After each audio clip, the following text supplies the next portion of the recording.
अस्सलामुअलैकुम student, lecture number 4 में हम पढ़ने वाले हैं डिफरेंस ऑफ सेट। अच्छा, जिस तरह से डिफरेंस पे हम करते हैं उसी तरह से हम यहाँ पर माइनस के साइन से शो करते हैं। दोनों सेट का जब हमें डिफरेंस लेना होता है तो हम या तो उसे माइनस के साइन से शो करते हैं या फिर इस तरह का स्लैश लगाकर। दोनों का मतलब बच्चों सेम होता है, डिफरेंस। ठीक है। अच्छा, ये बुक के क्वेश्चन जो मैंने यहाँ पे सॉल्व किए हैं, मैंने बुक का पेज नंबर डाल दिया है, page number 17, question number 6। B intersection A हम पहले निकालेंगे, सॉरी बी माइनस ए निकालेंगे। ठीक है। अब आप देख लो, या तो इस क्वेश्चन में एग्जाम में क्वेश्चन इस तरह से भी लिखा आ सकता है और इस तरह से भी लिखा आ सकता है, तो आपने घबराना बिल्कुल भी नहीं है। ए सेट हमें गिवन है, बी सेट गिवन है। अच्छा, अब आप ध्यान से मेरी बात सुनना।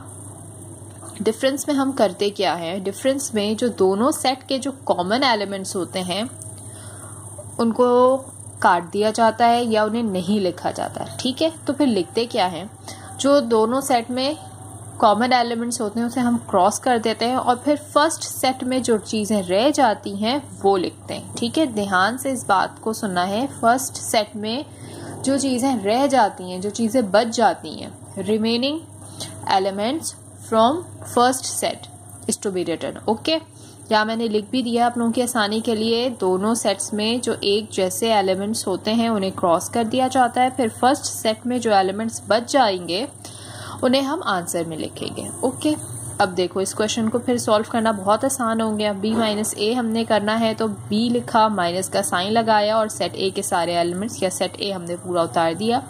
अब दो चीज़ें जो कॉमन थी उन्हें हम काटते गए अपनी आसानी के लिए, ताकि कन्फ्यूजन ना हो हमें। अब देखो फर्स्ट सेट में हमारे पास क्या बच गया, 4 5 6, तो आंसर आ गया 4 5 6। अच्छा, अब क्वेश्चन, अगला क्वेश्चन जो है वो है a माइनस बी। यहाँ पर आप डिफरेंस भी देख लेना कि b माइनस ए का आंसर और a माइनस बी का आंसर बिल्कुल डिफरेंट आता है। ओके, तो सेट्स हमारे पास वही हैं जो पिछले क्वेश्चन में थे, a set minus b set. जो कॉमन चीज़ें थी वो हमने क्रॉस की और फिर फर्स्ट सेट में जो चीज़ें रह गई, क्या रह गया, 0 रह गया और 1 रह गया। ये हमारा आंसर आ गया। अगला क्वेश्चन, क्वेश्चन नंबर 6, ये भी बुक का क्वेश्चन है, पार्ट 12, सी माइनस डी। सी सेट गिवन है, डी सेट गिवन है, हमने लिख दिया भाई जो हमें गिवन था। स्लैश का साइन लगाओ, माइनस का साइन लगाओ, जो आपकी मर्जी है या जो क्वेश्चन में दिया हुआ है वही।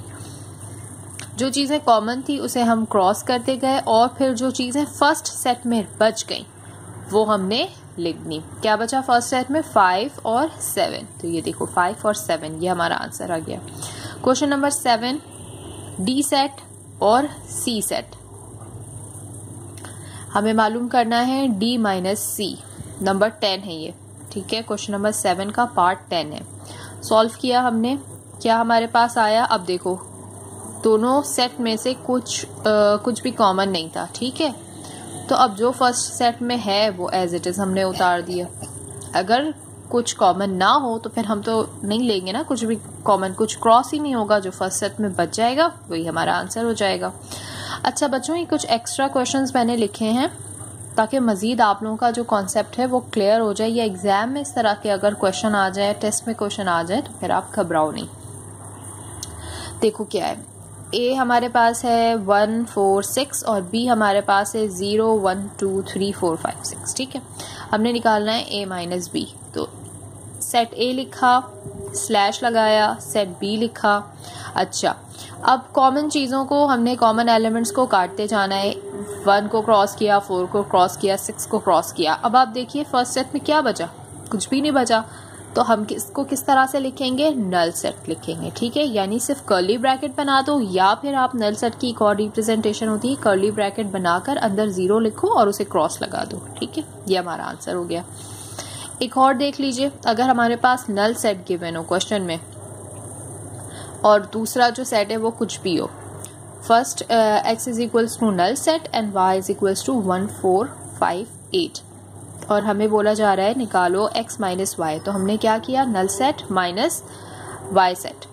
तो अब दोनों में कुछ कॉमन है, नहीं है, तो ये नल सेट हमारा, मतलब दोनों में कुछ भी कॉमन नहीं है तो कुछ भी क्रॉस नहीं हुआ। फर्स्ट सेट में क्या हुआ भाई, फर्स्ट सेट हमारा नल सेट था, वही हमारे पास एज अ आंसर आ गया। अब अगला देखिए, y माइनस एक्स आपको निकालने के लिए बोला जा रहा है। बिल्कुल वही पिछला वाला जो सेट था हमारे पास वही है, वहां पर हम x माइनस वाई निकाल रहे थे, यहाँ पर हम y माइनस एक्स निकालेंगे। तो y set minus null set, common को काटते हैं, फिर फर्स्ट सेट में जो बच जाता है वो लिखते हैं। तो यहाँ पे तो कुछ भी कॉमन नहीं है, तो फिर फर्स्ट सेट में जो बच गया वो हमारा आंसर आ गया। एक क्वेश्चन और देख लीजिए बच्चों, r हमें गिवन है 0 1 2 3 और s हमें गिवन है 1 2 3 4 5। बोला जा रहा है r स्लैश s या r माइनस s निकालने के लिए। तो r माइनस s हमने निकाला, 1 2 3 कॉमन थे उसे हमने क्रॉस कर दिया और फिर फर्स्ट सेट में क्या बच गया बच्चों, 0 बच गया। ठीक है, ये 0 एक एलिमेंट है, नल सेट बिल्कुल नहीं है ये। ओके, मजीद एक क्वेश्चन देख लीजिए, t is equal to 4 6 8 and q is equals to 2 4 6 8 and 10। आपको बोला जा रहा है निकालने के लिए q माइनस t। तो q के सारे एलिमेंट माइनस सेट t, ये हमने लिख दिया। अब जो चीज़ें कॉमन थी वो कट गई, तो इसमें से तो सारी चीज़ें कट गई और इसमें से क्या बच गया, 2 और 10 बच गया। तो ये हमारा आंसर हो गया। ओके, आई होप आपको ये बिल्कुल अच्छी तरह समझ आया हो। अगर कुछ नहीं समझ में आए, कोई कंफ्यूजन हो तो प्लीज़ कमेंट बॉक्स में कमेंट कीजिएगा। इंशाल्लाह इस पे फिर अगली किसी वीडियो में मैं या अलग से कोई वीडियो बनाकर आपके ये जो भी डाउट्स वगैरह हैं वो मैं क्लियर कर दूंगी। ओके, टेक केयर, अल्लाह हाफिज़।